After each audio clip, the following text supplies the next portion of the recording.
this is an iHeart podcast. Guaranteed human. This is Danielle Fishel. Ryder Strong. And Will Friedle from Pod Meets World. You know what I didn't expect? Becoming best friends with Chewy's customer service. Oh, been there. I've chatted with them as late as midnight. They actually get pet people. And if Pickles or Lucky hate something, I just send it back. 100% satisfaction guarantee gives you a whole year to make a return. No questions asked. Meanwhile, I'm over here ordering everything for Bill and Brunch. Food, treats, beds, toys. Because Chewy has over 100,000 products to choose from. And it shows up in like a day. I mean, my dog Sammy thinks the delivery driver is her personal assistant, and I'm not sure she's wrong. It's not just for dogs and cats either. They've got stuff for birds, fish, reptiles. The list goes on and on. And the health side is huge for me, too. Prescriptions, pet insurance, telehealth vet visits. They're even opening vet clinics now. My cat pretends he doesn't care, but he benefits. Chewy just makes the whole pet parent thing easier. For life with pets, the answer is Chewy. Save $20 on your first order with free shipping at chewpanions.chewy.com/world. Joy is essential, and it's also elusive. But now, there's a new and exciting way to start your journey toward a more joyful existence. Joy 101. It's a new podcast hosted by me, Hoda Kotb. If you're craving inspiration, support, and useful tools to maximize your joy, tune into these candid, uplifting, and moving on-air chats. Listen to Joy 101 on the iHeartRadio app, Apple Podcasts, or wherever you get your podcasts. Hi, everybody. It's Chuck here, and I'm about to get on my pony and deliver the mail because it's July 31st, 2018. 2018?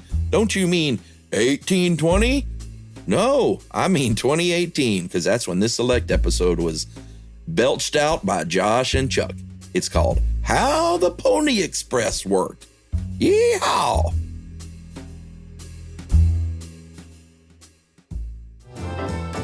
Welcome to Stuff You Should Know, a production of iHeartRadio.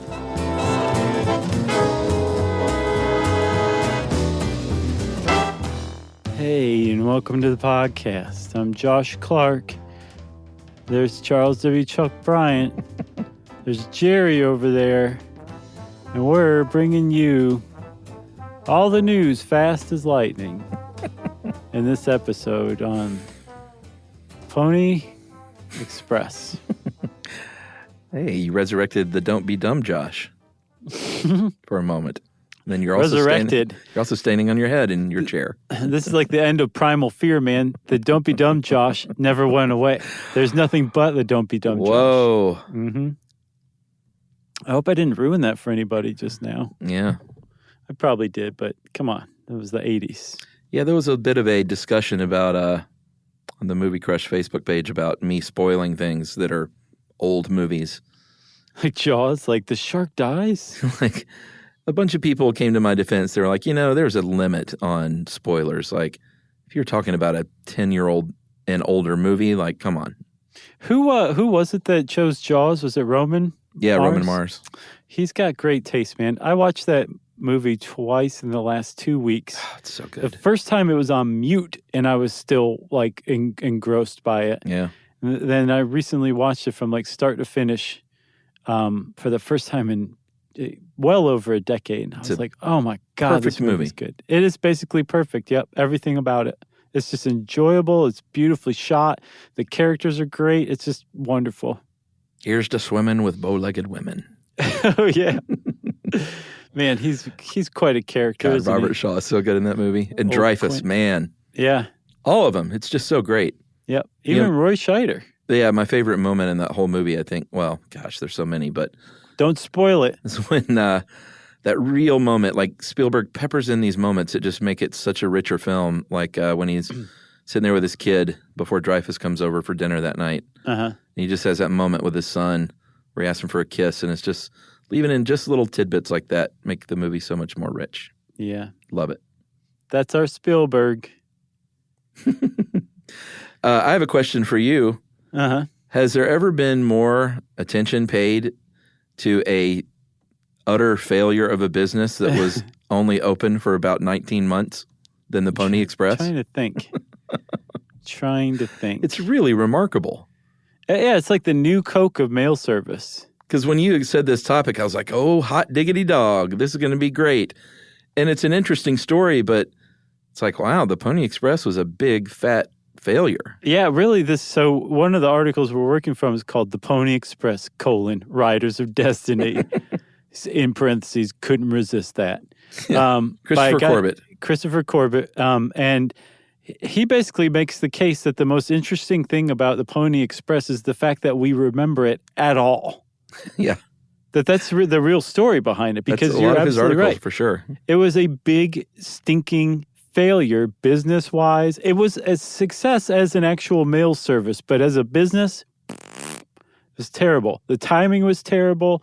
The whole structure of it was just a bad idea. It was just dumb.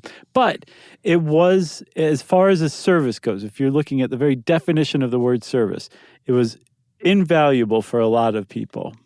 Yeah, so just to set the table real quick, if you don't know what we're talking about, the Pony Express was a mail delivery system. Mm-hmm. When the transcontinental, well, I guess pre-transcontinental telegram, when it only went, how far east did that go at the time? St. Joe, Missouri. Okay, St. Joe, Missouri, and then it went west as far as Sacramento. And the idea was to join those two lines, so you would have a true transcontinental telegraph service. Mm-hmm. But before that happened, there were three entrepreneurs who said, we can close this gap because it takes weeks or months to get mail from east to west these days. And we can do that. We want to be able to do that in like a week to 10 days. Yeah, which was enormously ambitious, because if you sent mail overland, right, from, between Missouri and California, maybe 25 days was a good thing to expect for the mail to get there, right? That's Missouri. And that's one way, okay? Yeah. If you wanted to send it by ship, a couple months before the person ever got the mail. Yeah, because you got to dig a river from Missouri to Sacramento. You got to flood it, and then you got to run the ship down that channel. And then when you get to the other side, you have to drain it and fill it back in. And then start over the next time. It was a terrible idea. This is back when America was full of just complete idiots. But nowadays, we know what we're doing. We've got the internet and Twitter and all that stuff, right? Mm-hmm. So there was this idea where if you were in California, which by this time was a state, and the reason California was a state before so much of the other parts of the country is because of the gold rush of 1849 brought a lot of people out west, and they started to build and create these cities, and California was a state. So you had Americans living in a state that was geographically isolated from the rest of the country. So they wanted news. They wanted newspapers. They wanted news of America back east. They wanted all this stuff. And again, the telegraph lines weren't connected, so they set up this mail service to run in between them, fast as lightning. And fast as lightning was about 10 days, like you said. And the whole route from St. Joseph's, Missouri to Sacramento took them about 1,800 miles. Yeah. Which is a really long way. But the way that they did it, Chuck, in just 10 days was through a stroke of genius. Is that where I come in? I just set you up. Yeah, they had about, and they don't have great records, and we'll get into that. But as far as we can tell, and there's a lot of misinformation out there from over the years. A lot. Legend and lore and tall tales. Mm-hmm. But they had about 80 horseback riders, wiry young men, who they compared to like a modern-day jockey. These were little guys. Yeah. And by all accounts, they could haul butt on horses, though. They had about 80 of these dudes, and they had about 400 or 500 horses and several dozen what they called way stations, or these stations in between where you would ride to a station, either switch riders or switch horses or both, and get a fresh horse. Or if you were worn out, you would hand the mail off, and we'll get to how that worked as well. Okay. And then they would go, and it was just a point-to-point thing where you would just move this mail as fast as you could ride a horse, basically. Yep. And so the horses would last for 10 to 15 miles, depending on how rough the terrain was in between way stations. And then at the next way station, the rider would jump from one horse to another horse with this mail bag called a mochila, which could hold about 20 pounds of mail, and would ride on to the next way station and switch horses again. And so the horses would go 10 to 15 miles, and the riders would go about 75 miles from what I've seen. Yeah, and this whole operation was from a business called the Central Overland California and Pikes Peak Express Company that was run by three gentlemen, Russells, Majors, and Waddell, William Hepburn Russell, Alexander Majors, and William Bradford Waddell, who had already been in the freight hauling business for military outposts, which you would think would be a great money-making venture. But apparently, when they started the Pony Express, all accounts say that their business probably wasn't doing very well when they even started. Right. So they said, well, let's see, what is a money pit we can sink our remaining money into? What makes no sense financially? They said, oh, the Pony Express. Yeah, because you said, I mean, there's a lot of reasons why it failed, which we'll get to, but you said that they held up to 20 pounds of mail in these saddlebags. Yeah. Again, by all accounts, they rarely had that much mail. Sometimes they would have 8 or 10 letters, and that's just not, if you're in the shipping business, you're not maximizing your load. No, I did a little bit of math. It wasn't hard, but I'm still proud of it. Okay. So they charged $5 per half gram. Yeah, at first. And so the mochila could hold 20 pounds. So 20 pounds times 32 is 640, or times $5 is $640. And in today's money, that's about $16,640. It's not bad. It's not too bad. But apparently it was way more to maintain this line than that. And like you said, plenty of these things only had a couple dozen letters in them at any given time. And the people who would use the Pony Express would write these letters on tissue paper to cut down on costs because, they charged by the half gram. Yeah, and it was generally not just regular American people. Like, apparently it was mostly like government and military, and, you couldn't, just generally people couldn't afford to send a letter by Pony Express. Right.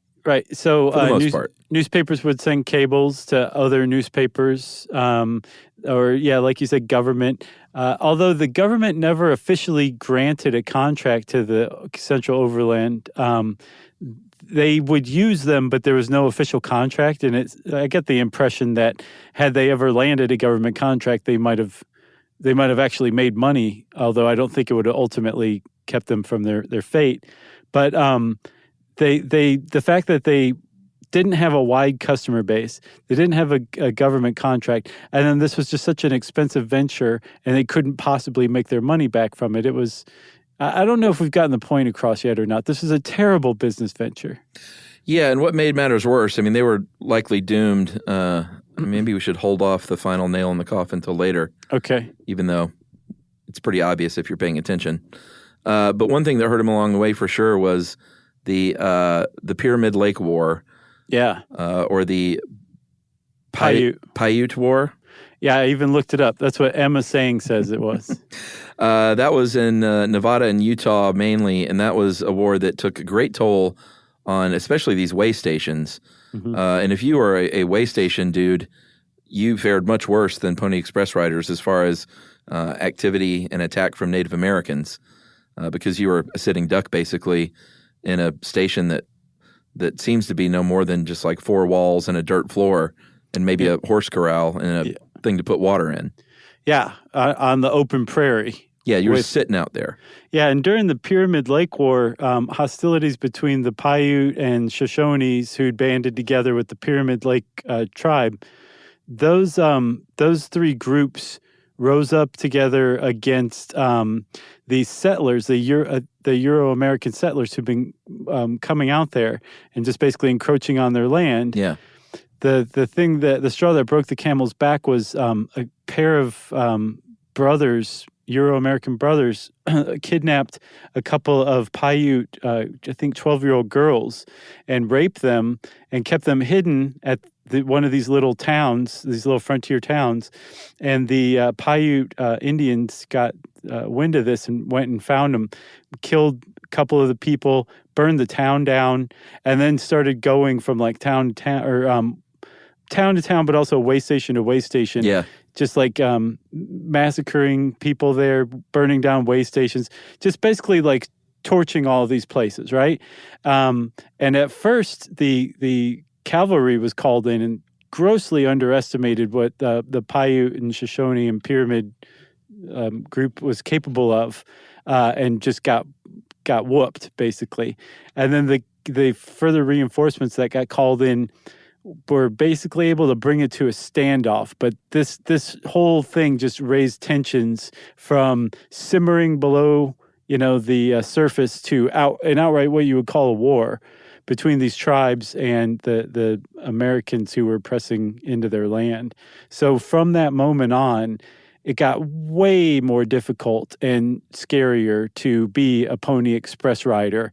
And as per Pony Express history, this happened like 10 weeks after the first rider disembarked. Yeah, so not only did it cost them men, but it cost them about $75,000, and this is in $1860. It's like $2-something million today. Yeah, that was a huge loss. So they ramped up their operation to try and make up for that, and all of a sudden they were delivering twice a week instead of once a week. And they eventually tried to lower their prices too, but none of it worked, and financially it was a mess. Like I said earlier, they didn't really keep a lot of records. They either didn't keep them or they may have destroyed them. That's what I think. To avoid creditors, because these guys were not the greatest. Well, I don't know if they weren't the greatest businessmen, but they surely didn't fare well in this case. Well, one of them was supposedly an outright con man, Russell. Oh yeah. Yeah, he was supposedly the spokesperson for this business venture, and he was good at that, but he was not a great stand-up guy as far as business is concerned.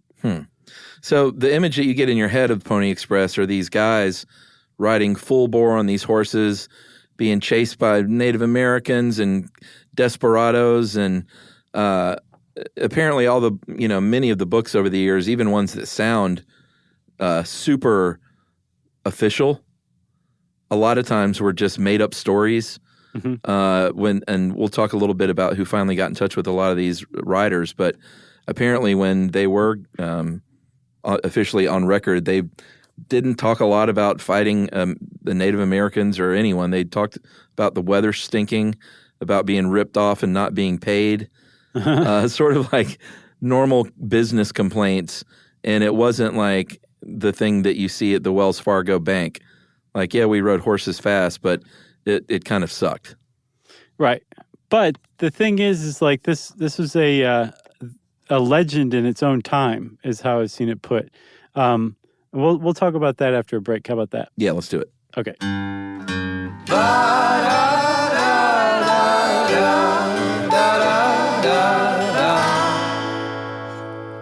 Stuff you should know. This is Danielle Fishel. Ryder Strong. And Will Friedle from Pod Meets World. Let's talk Chewy. Yes. For starters, they've got over 100,000 products. Food, treats, toys, beds. And as a dog and a cat mom, I can go to Chewy for literally anything I need, and it ships fast. And Chewy's customer service is unreal. Day or night, they're ready to help. You know what else I love? They handle prescriptions, pet insurance, telehealth, vet visits, and they're rolling out vet clinics across the country. For life with pets, the answer is Chewy. Save $20 on your first order with free shipping at chewpanions.chewy.com/world. Joy is essential, and it's also elusive. You can't order it, you can't borrow it, or simply hope it into life. But now, there's a new and exciting way to start your journey toward a more joyful existence. Joy 101. It's a new podcast hosted by me, Hoda Kotb. Together, guys, we'll have meaningful conversations with the world's most fascinating people. Entertainment legends, sports icons, wellness experts, and everyday people will share how they find, allow, and experience joy. And I'll offer some of my own tips and takes on seeking a more balanced and harmonious life. If you're craving inspiration, support, and useful tools to maximize your joy, tune into these candid, uplifting, and moving on-air chats. Joy after a breakup, joy as an empty nester, joy after a loss, joy as a caretaker. This new podcast will speak to you. Listen to Joy 101 on the iHeartRadio app, Apple Podcasts, or wherever you get your podcasts. June is Black Music Month, and on the Drink Champs podcast, we're speaking with the hottest names in the culture, like Sway Lee. Do you realize how legendary you are? I appreciate that. I be seeing it, but I'm like, man, I still got like so much more to do. Like Prince, he dropped like 30 albums. We dropped like 5 right now. Like, that's the rate we gotta be going. Yeah, that's a good attitude. You'll also hear stories from industry legends and hip-hop pioneers like Fab Five Freddy. I directed one of Nas's early videos. Which one? One Love. Wow. Yes. I literally filmed in his apartment in Queensbridge. Wow. His mom's was still up in that apartment. Nas was just beginning to take off. His pops used to live near me in Harlem. His dad introduced him to a whole lot of, conscious stuff, and he made a young prodigy. No matter the era, Drink Champs brings you the biggest names and the most unfiltered conversations. Listen to Drink Champs from the Black Effect Podcast Network on the iHeartRadio app, Apple Podcasts, or wherever you get your podcasts. Mainstream media is full of cruel depictions of the unhoused, stories that shame and blame and paint the unhoused as a monolith. We the Unhoused is the podcast that's changing that. I'm Theo Henderson, creator and host, and for years I've created a space where the unhoused and their advocates can tell their own stories. In the last few months alone, I've interviewed unhoused parents, immigrants, mutual aid organizers, veterans, the LGBTQIA+ community, and the policymakers who make the laws that impact the unhoused existence. We the Unhoused is a 2-time Webby and Signal Award-winning show with many exciting guests on the horizon. Tune in this week for my interview with Dr. Jill Wicherick, a street doctor turned influencer whose work with the unhoused community has made a huge impact online and in her community. Listen to We the Unhoused on the iHeartRadio app, Apple Podcasts, or wherever you get your podcasts.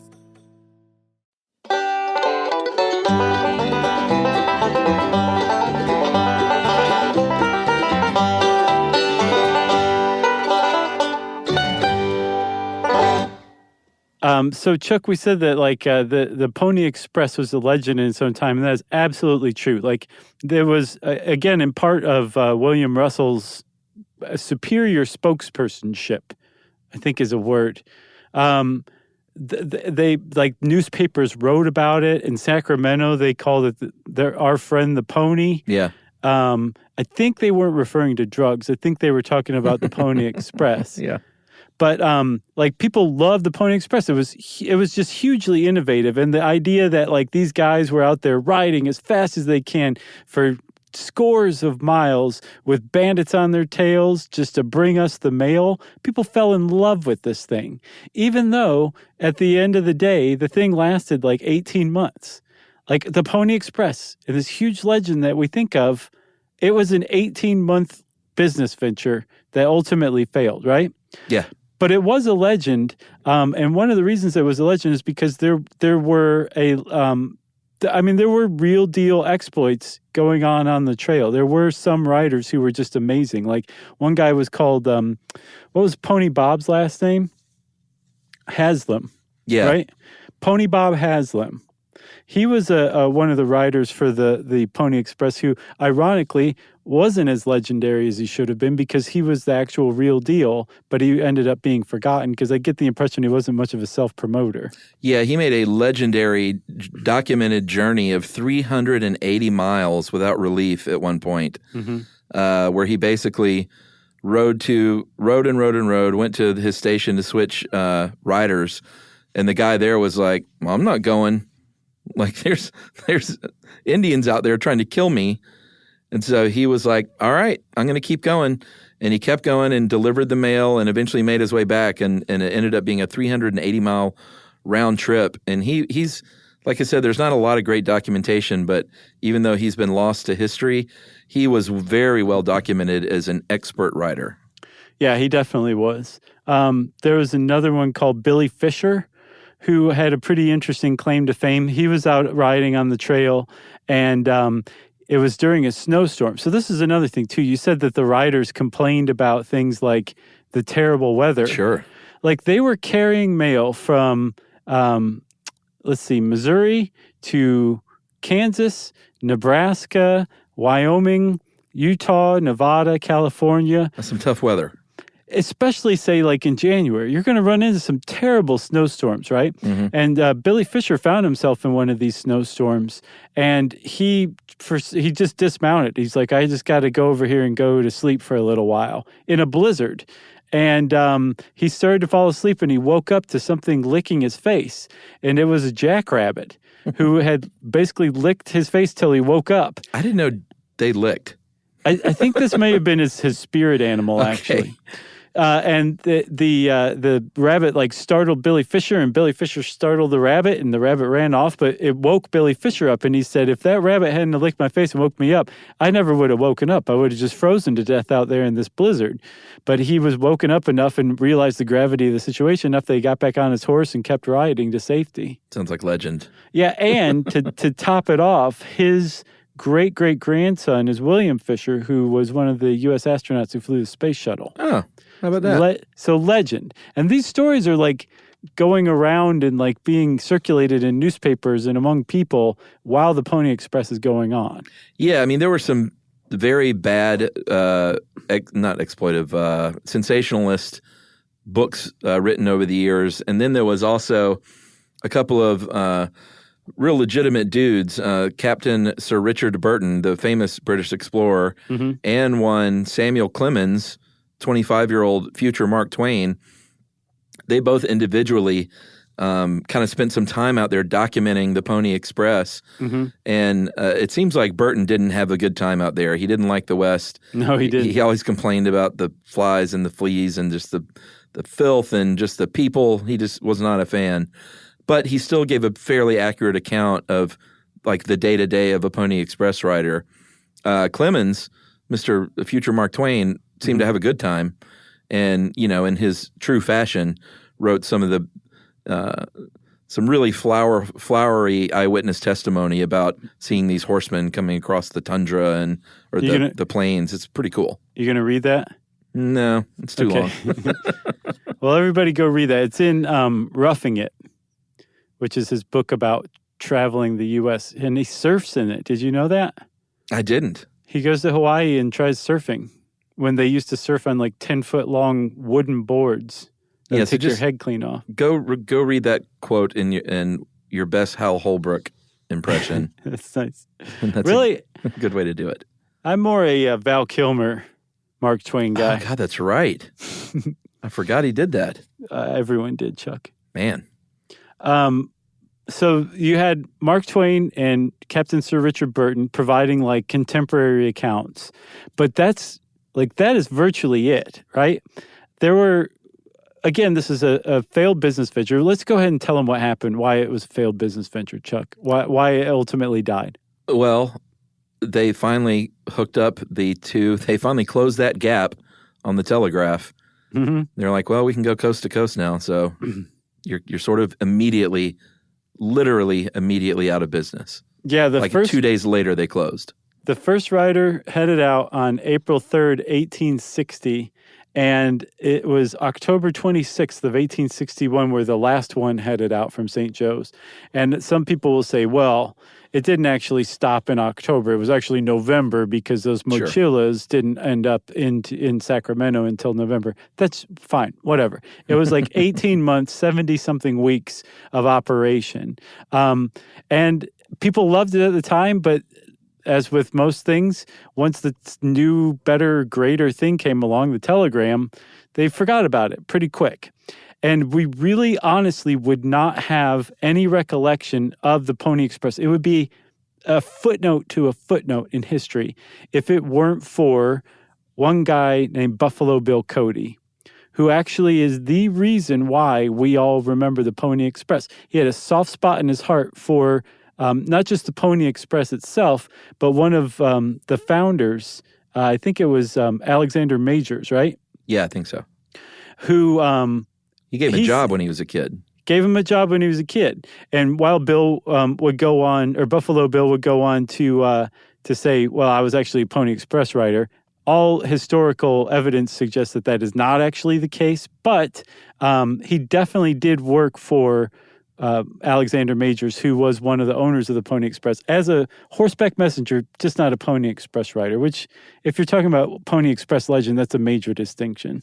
Yeah, and Buffalo Bill would also go on to say, "Is she that great big fat girl?" Sorry. Is he called Buffalo Bill? Yeah. Okay. I always, for some reason, I thought it was like a playoff of Buffalo Bill, like Buffalo Bob or something like that. No, it was Buffalo Bill because he skinned his victims. Yeah, I remember. Should we take a break? Geez, okay, sure. All right, let's take a break and we'll talk a little bit more about Buffalo Bill right after this.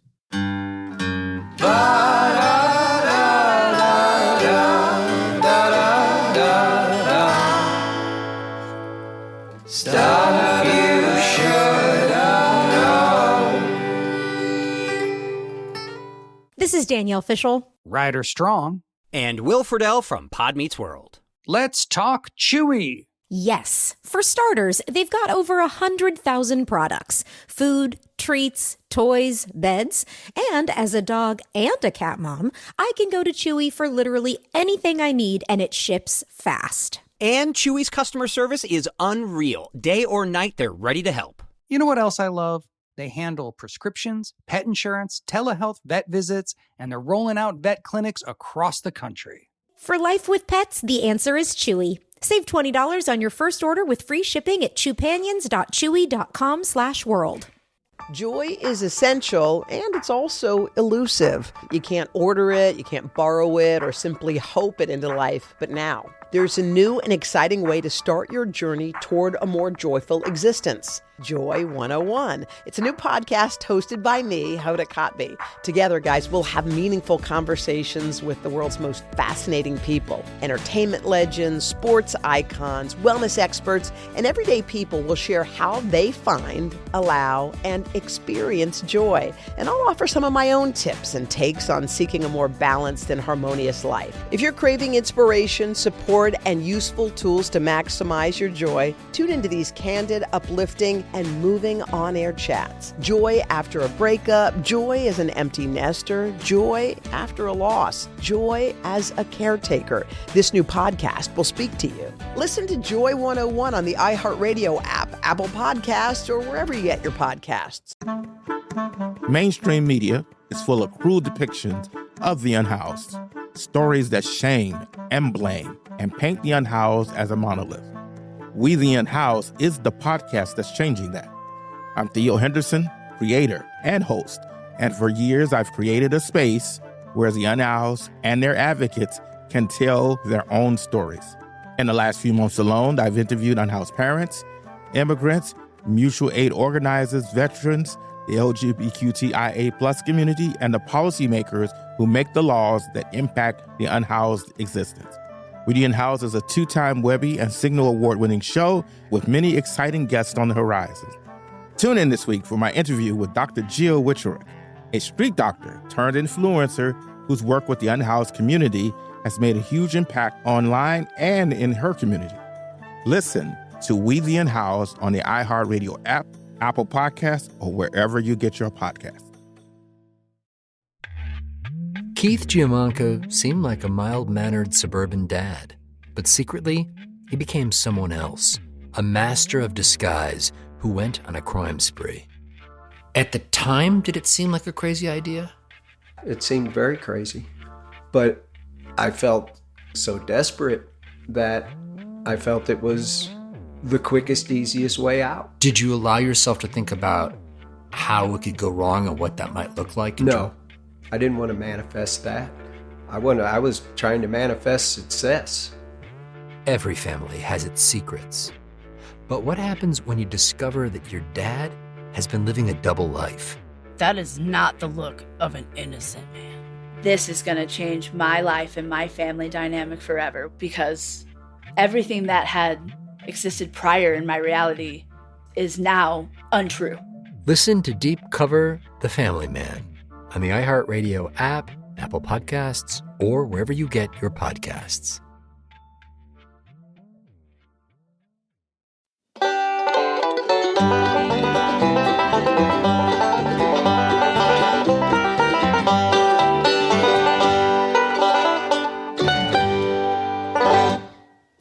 So Buffalo Bill's Wild West, I always want to say Wild West Extravaganza. You can call it that. But it was really Buffalo Bill's Wild West. That was the name of his big show that he took all over the country, delighting people with sharpshooting and horseback riding and all sorts of cool stuff, enchanting America with the Old West. Not just America, the world.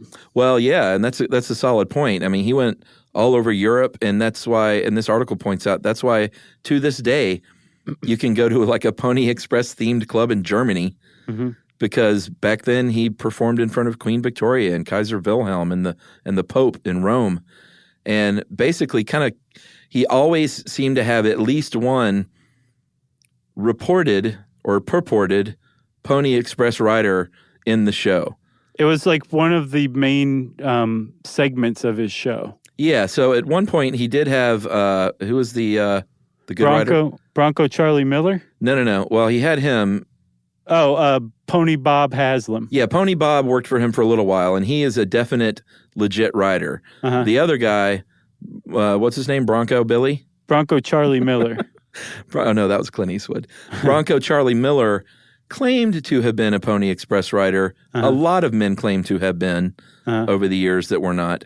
And they traced his timeline back, and he would have been 10 or 11, which is really stretching it. Like it's possible. It is. It's possible because they did go as low as like 13 and 14, but it was never super confirmed that this guy actually rode for the Pony Express. But it kind of doesn't matter because apparently everyone loved him.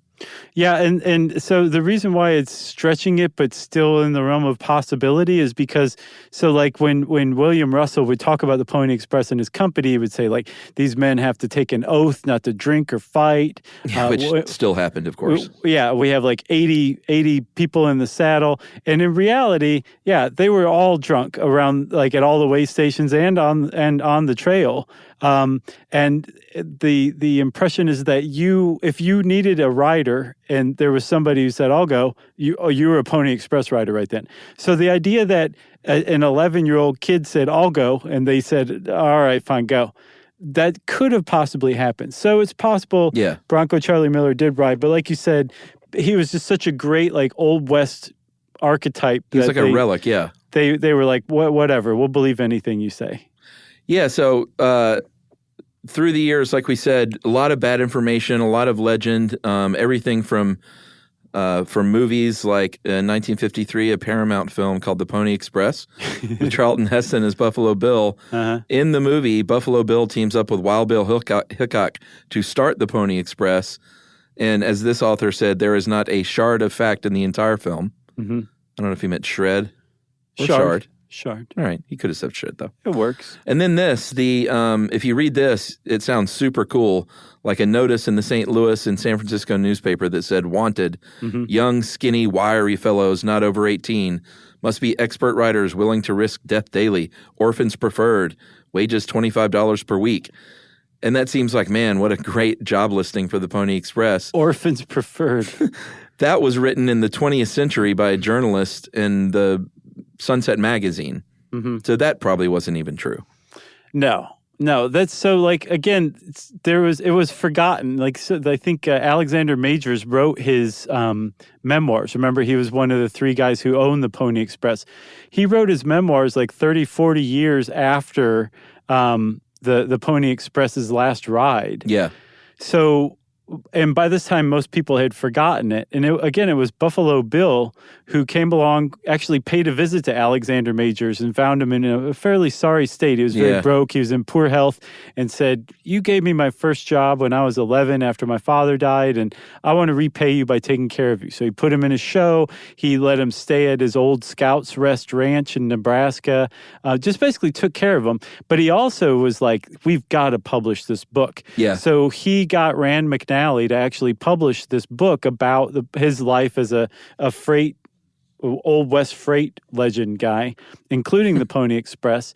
And that was some of the earliest documentation about it, but it also kicked off like this history of terrible documentation of just surrounding the whole thing with tall tales and embellishments. And it just very quickly became it's very tough to root fact from fiction, even today. Even at some of these places that are like, this is actually, this museum is a Pony Express way station. Yeah.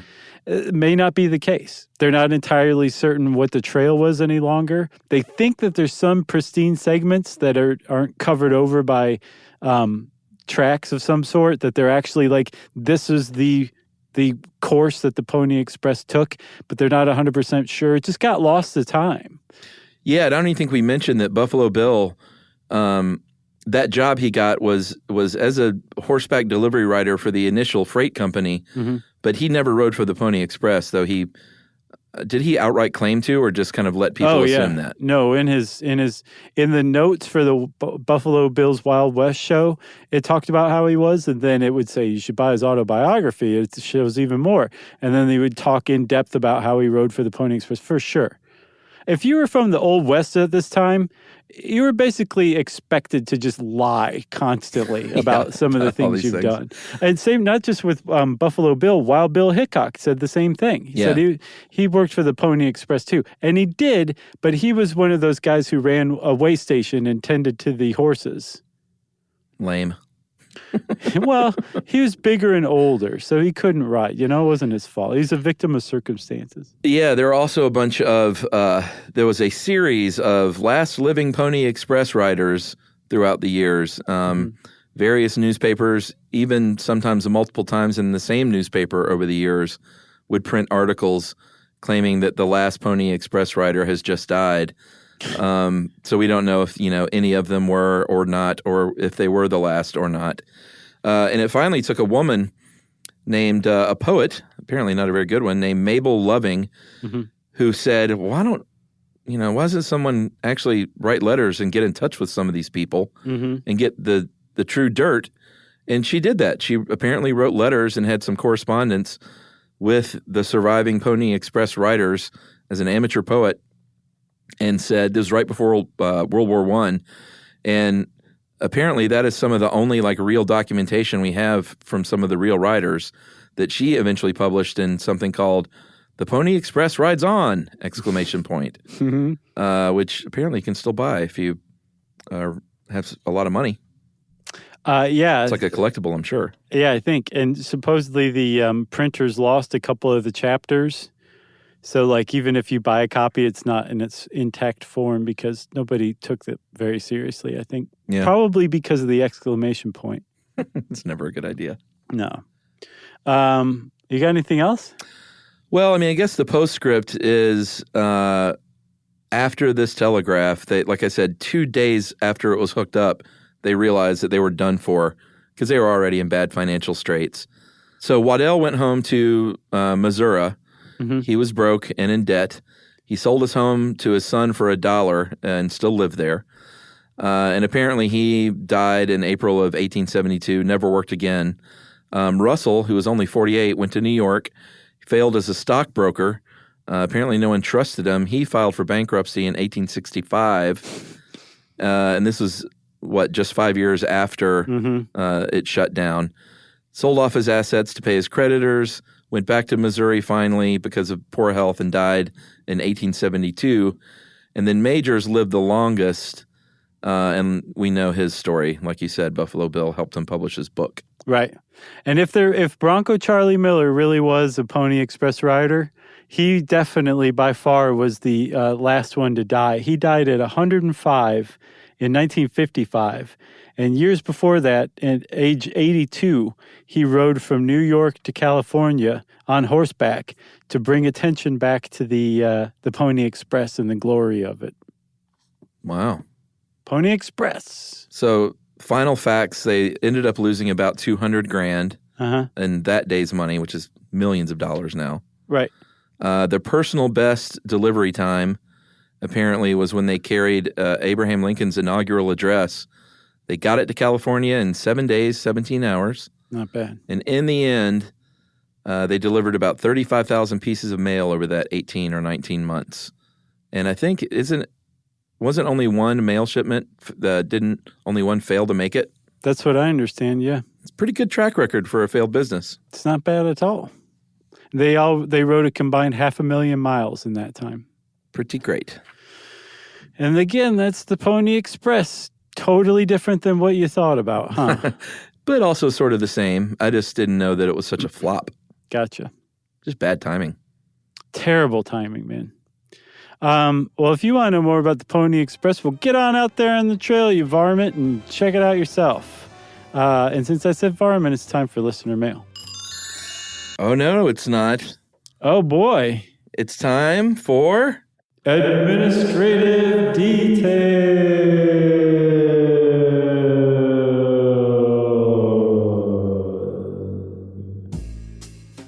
All right. Okay, for the uninitiated, this is where Josh and I and Jerry, by way of our voices, thank you for the nice things that you have sent us in the mail. Thank you. Gifts, tokens, crafts, books, postcards, letters. Yep. By the way, booze. I didn't log all the postcards and letters. That can be tough. It can be tough. How about a blanket thank you to everyone who sent us postcards and letters? Agreed. Thank you. All right. Dan Kent, thank you big time for sending us Pliny the Elder beer and T-shirts. Yes. Thanks to the Bar Fight Supply Company for all the awesome leather goods, including the moleskin holder, which I use a lot. Oh, yeah. The business card holders, all that jam. Thank you very much, guys. Kelly Sumsky of Two Little L's, she sent us sent me a painted rock in memory of the wizard, my cat who passed. That is very sweet. It was very sweet and very sad to get, but in a good way. Sad. Bittersweet. Chris Walzak sent us beer from Hamburg, New York, an IPA. Thank you, Chris. Mandy Kruger, you sent me a Ween T-shirt that I wear all the time, including on stage in Atlanta. I saw it myself. Yep. Anodyne Coffee, they sent us some coffee from Milwaukee. Thanks, Anodyne. Jeremiah and Mason Brandrick. I remember this. They sent us the F5 IPA, which is a beer I had when I spent some time in Tulsa. So it's I think a Tulsa beer. And some beer in Bear in Stein bear shirts. Right. Soaked in cologne. Seemingly soaked in cologne. They're like, here. Huh? You look like you smell. We're going to make you pretty. It was interesting. Julie sent us handmade personalized Christmas ornaments, which it's been a while since we did this. Sure. For Jerry, Yumi, Emily, and the kids. Yeah. Yeah. Very nice. Those are great, actually. Yeah. That was on my tree. Kaylee Hamar sent my dog Nico some pet treats. Nice. From Pet Treater. Very nice.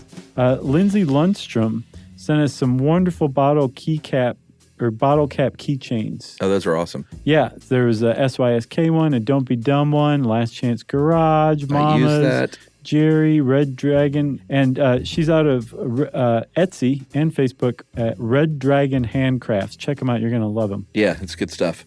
Becca sent me a library copy of a book, my children's book that I was so fond of as a kid, The Great Christmas Kidnapping Caper. I'm really excited to read this to my daughter, Becca. So thank you so much for sending that.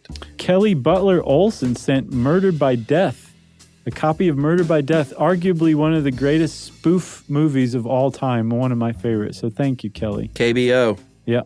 Taylor Stonehawker sent a lovely Christmas card and handmade caramels, which were delish. And Nick Stiglich sent us some stroopwafels, those amazing things that you put over your coffee to heat up. Yeah, we got more than one stroopwafel. So if you Keep also them coming. sent stroopwafels, yeah, many thanks. And just send them again.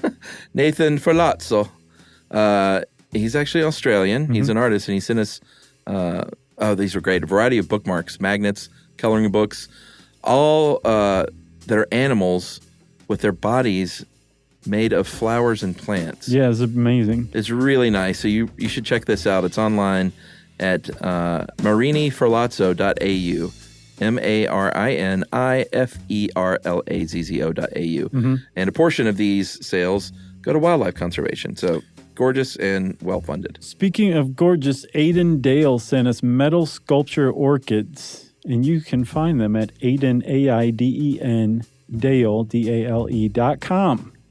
Thank you, Aiden.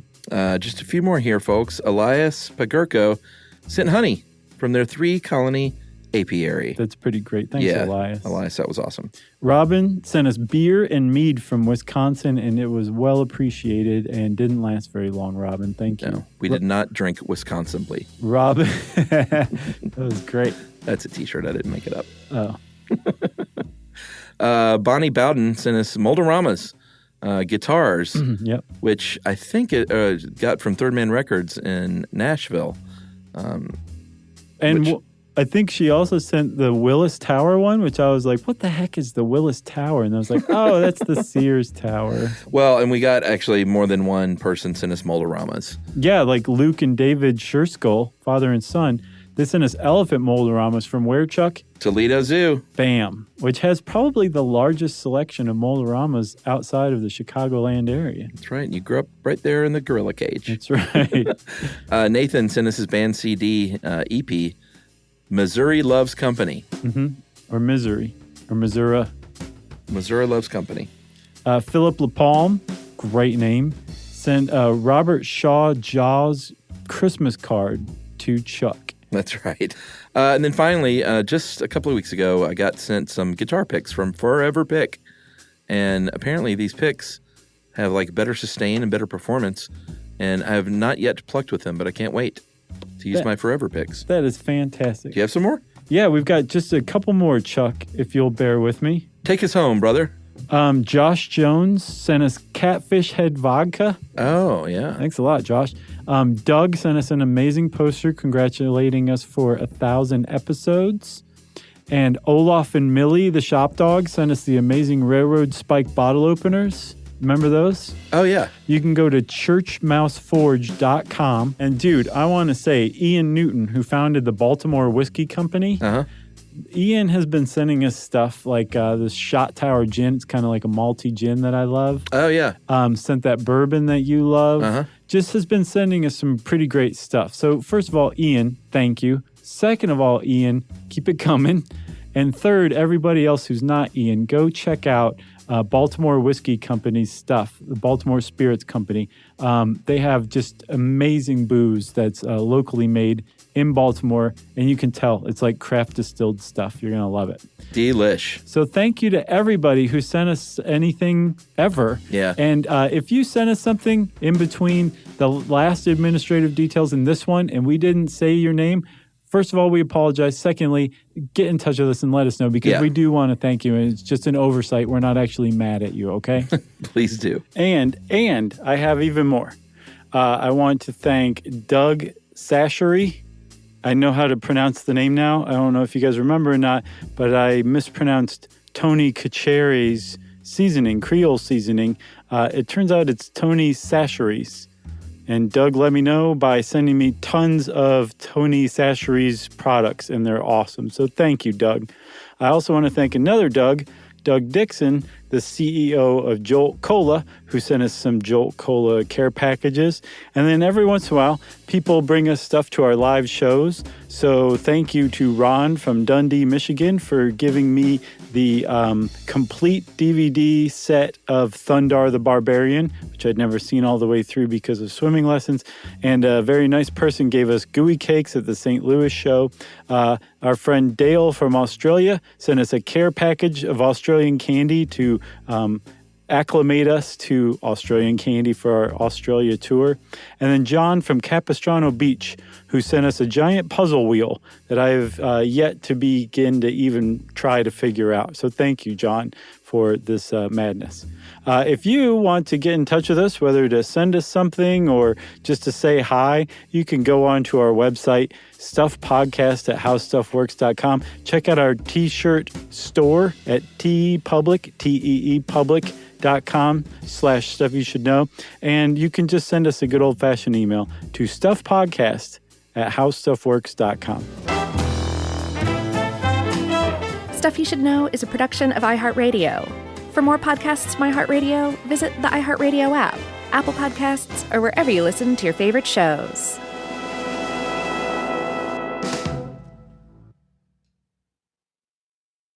This is Danielle Fishel. Ryder Strong. And Will Friedle from Pod Meets World. Let's talk Chewy. Yes. For starters, they've got over 100,000 products. Food, treats, toys, beds. And as a dog and a cat mom, I can go to Chewy for literally anything I need, and it ships fast. And Chewy's customer service is unreal. Day or night, they're ready to help. You know what else I love? They handle prescriptions, pet insurance, telehealth vet visits, and they're rolling out vet clinics across the country. For life with pets, the answer is Chewy. Save $20 on your first order with free shipping at chewpanions.chewy.com/world. Joy is essential and it's also elusive. But now there's a new and exciting way to start your journey toward a more joyful existence. Joy 101. It's a new podcast hosted by me, Hoda Kotb. If you're craving inspiration, support, and useful tools to maximize your joy, tune into these candid, uplifting, and moving on-air chats. Listen to Joy 101 on the iHeartRadio app, Apple Podcasts, or wherever you get your podcasts. This is an iHeart podcast. Guaranteed Human.